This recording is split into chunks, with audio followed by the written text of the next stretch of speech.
We need to separate emotion from law. We are a legislative body, and as emotionally stirring as this and all the other things have been in me and council members in the community, my job is to look at the rules, the ordinances, the legislation, and figure out what's in the best interest of those who put me in this seat. I don't look at this process from a cost standpoint. I think that'd be wrong to say, well, I will or will not do something because of how much it'll cost. We want to do what's right and what's in the good, and figure out the cost part of it later.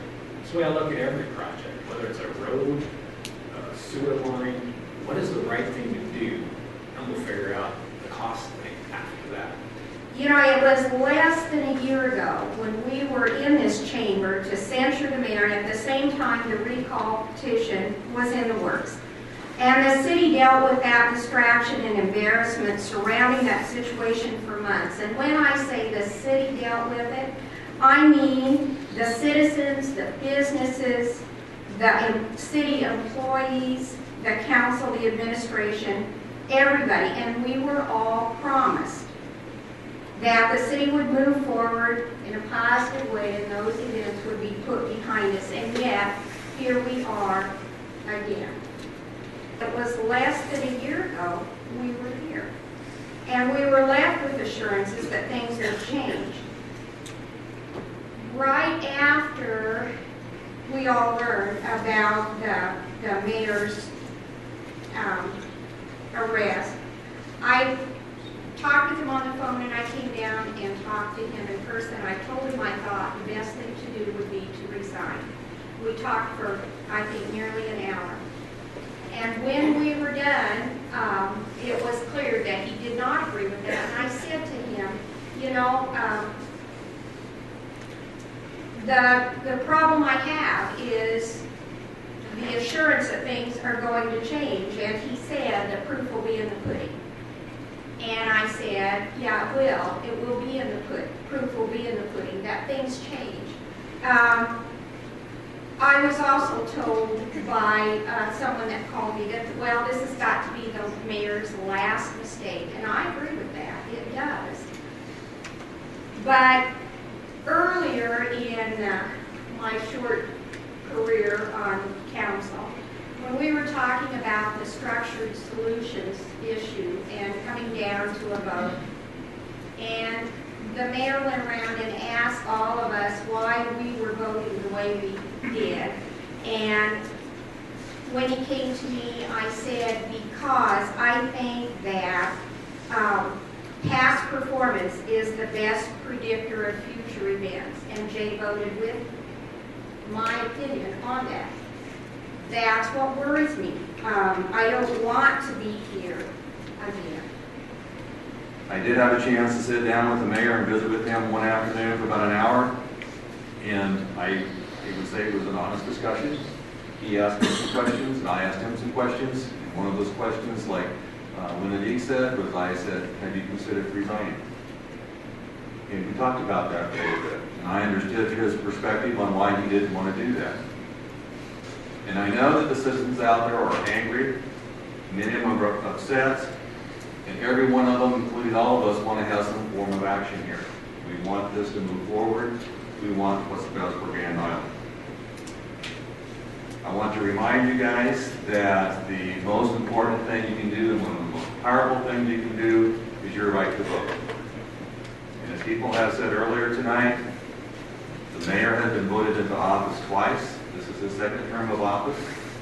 And I'll be the first to admit that there have been some actions in this office that I look back and go, the first term in office was much better, I think, than the second term in office. But I haven't seen anything that I couldn't deal with. Citizens also had a chance last summer when they did the recall petition, but that didn't go through. So my point to the citizens is, if you don't like what the actions are tonight, file a petition for a recall again, and do that. I think it does bother me about the the legality of holding up because it seems like it needs to be directly related to the office. However, if this is a dilemma that's kept me up the last few nights, because what's the best thing to do? Because of the conditions of each, it seems like it's a lose-lose no matter which way I vote. Our city's already torn apart, and so now we just have to figure out what's the best thing.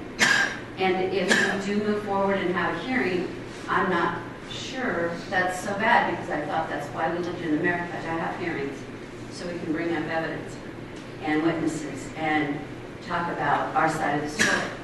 This conversation had to take place tonight. There was no question in my mind that the community demanded that we talk about this.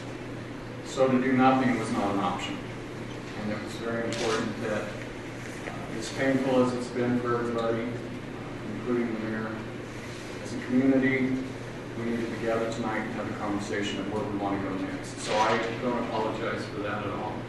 So when we talk about the situations here and the behaviors, they're not good. The mayor will be the first one to let you know that.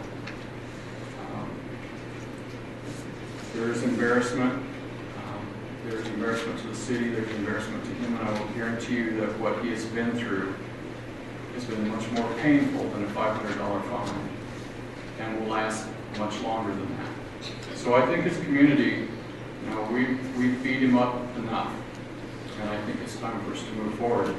But I see no positive thing going from the hearing. First of all, the probability of success is zero long term.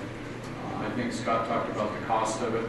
I don't think that needs to be a consideration, but it is part of the process. So tonight, I like Vaughn, do not see any reason to move this forward. I think as a community, we've had a conversation, we've had a discussion, which was very important that we had because the community demanded it, and that's what we've done tonight. I want to work with this mayor. I want what's best for Grand Island, desperately. This is my home. And, but this charge is wrong for this action. The penalty doesn't fit the crime. We would be setting a precedent that would not be appropriate for the state going forward. And I've talked with my own personal lawyer and probably would not win. And I don't want to waste dollars. I don't want to waste dollars. But I want this to be over. I want it to go back to working together, and the work of why I do this is what we did in the first part of this meeting. That's what I want to do. I care about roads. I'm a nurse, but I care about roads and good firemen. But I really hope that we've all learned from this, that the mayor will work on his problems and get healthy, mentally and physically. In the end, I think all 10 of us and the mayor want what is best for the community. We just got to figure out how to